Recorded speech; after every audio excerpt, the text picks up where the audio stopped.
नमस्कार बालमित्रांनो. आज आपण साने गुरुजी कथामालेतील रात्र 7वी ऐकणार आहोत. यात कथेचं नाव आहे पत्रावळ.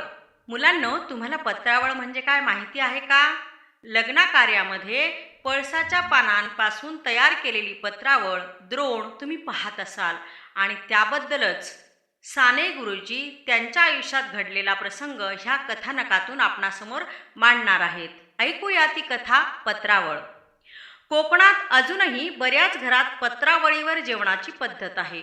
त्यामुळे काहीच खर्च येत नाही. दुसरा फायदा ताट घासण्याचा त्रास वाचतो. पत्रावळी फेकल्या की गुरं खातात. माझ्या वडिलांना पत्रावळीवर जेवायला फार आवडायचं. रोज सकाळी ते फिरून येताना फुलं पानं आणत. मग प्रत्येकजण आपापली पत्रावळ लावी. इथं मुलांना एक लक्षात घ्या, पत्रावळ लावणं म्हणजे काय बरं? पळसाचे पानं आणल्यानंतर ते पानं एकमेकांना जोडून काड्यांनी त्याला शिवल्यासारखं करायचं आणि मग ती गोल पत्रावळ जेवणासाठी ताट म्हणून तयार होत असे. याच्यामध्ये खोलगट वाटी जर तयार करण्यात आली तर त्याला द्रोण म्हणत असतात. ठीक आहे, तर पुढं आपण ऐकूया काय म्हणते पत्रावळीमधील कथानक. मग प्रत्येकजण आपापली पत्रावळ लावी. आपण लावलेली पत्रावळच प्रत्येकानं जेवणासाठी वापरावयाची. आमच्या घरी असा नियमच होता. पण मला मात्र पत्रावळ लावता येत नसे. म्हणजे कोणाला? साने गुरुजींना. द्रोण म्हणजेच पानाची वाटी तर मला मुळीच जमत नसे. शेवटी एके दिवशी आई रागावली आणि म्हणाली, श्याम, आज तू पत्रावळ लावायला शिक, नाहीतर तुला जेवायला अजिबात मिळणार नाही. मीही ताठ होतो. मी म्हणालो, मला येत नाही, मी काही लावणार नाहीये.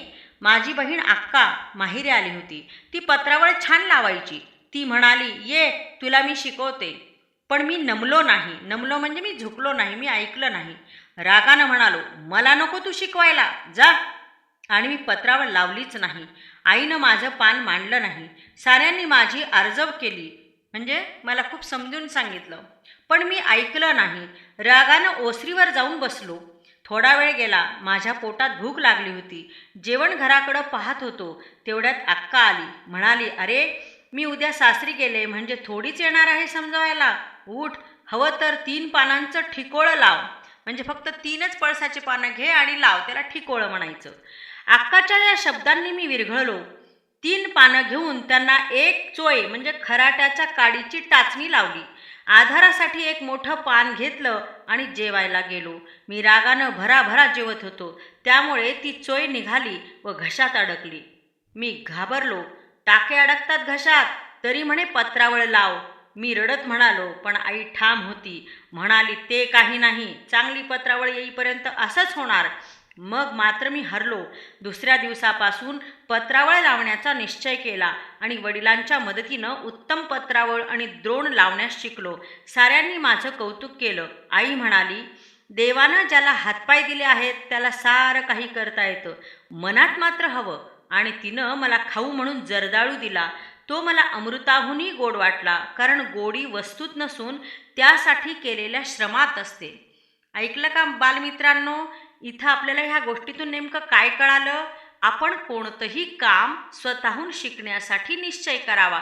त्याच्यासाठी करण्याची जिद्द, निरीक्षण शक्ती आपल्या अंगी असायला हवी. आणि म्हणून आपण केलेलं काम आपल्या नजरेतच ते श्रेष्ठ ठरलं पाहिजे.